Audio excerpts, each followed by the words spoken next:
গতকালকে থেকে মনটা খুবই খারাপ। এক বিমান দুর্ঘটনায় অনেক অনেক বাচ্চা, টিচার, স্কুলের অনেকেই মারা গেছে। তো এটা আসলে এতটাই হৃদয় বিদারক, এটা কোনোভাবেই মেনে নেওয়া সম্ভব না। আসলে আমারও একটা বাচ্চা মেয়ে আছে। তো এটা যারই বাচ্চা মারা যাক, এটা আসলে আহ, কোনোভাবেই কেউ এটাকে আসলে সান্ত্বনা দেওয়ার মতো অবস্থা না। এবং কেউ এটা আসলে এটা কোনোভাবে সান্ত্বনা দেওয়া যায় না আসলে বেসিক্যালি। এইটা এইসব কারণে কালকে কেন খুব অস্থিরতা কাজ করছিল, আজকেও সেম অবস্থা। কেন জানি কোনো কিছুই ভালো লাগতেছে না। এত এত বাচ্চা পুড়ে মারা গেছে, এটা কোনোভাবেই আসলে মেনে নেওয়ার মতো না।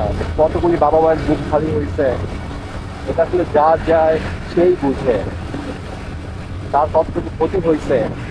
আমরা যে এত দূরের মানুষ, আমাদেরই যদি খারাপ লাগে, আর প্রতিটা বাবা মার কি অবস্থা। খুবই হৃদয় বিদারক একটা ব্যাপার। এটা খুব প্যাথেটিক, খুবই প্যাথেটিক, খুবই মর্মান্তিক ব্যাপার এটা।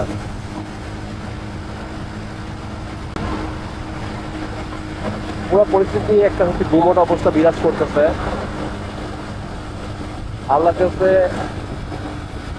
অনেক অনেক দোয়া চাই যেন যারা এখন দগ্ধ অবস্থায় আছে বার্ন ইউনিটগুলিতে, সবাই যেন সুস্থ হয়ে যায়। দেখো, আগুনে পোড়ার ব্যাপারটা হচ্ছে এতটাই হৃদয় বিদারক ব্যাপার, আসলে এটা বলার মতো কোনো ভাষা নাই। খুবই কষ্টদায়ক অবস্থা, খুব চিৎকার করতেছে, চেঁচামেচি করতেছে বাচ্চারা। আসলে ওরা তো অনেক ছোট, বড়রাই পুড়ে গেলে কিরকম অবস্থা হয়। আর ছোটরা তো জান্নাতের পাখি, তারা যারা মারা গেছেন।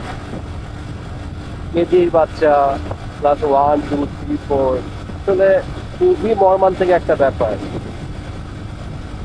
যারা মারা গেছে আল্লাহ পাক তাদেরকে ব্যস্ত নসিব করুক, তাদের বাবা মাকে শোক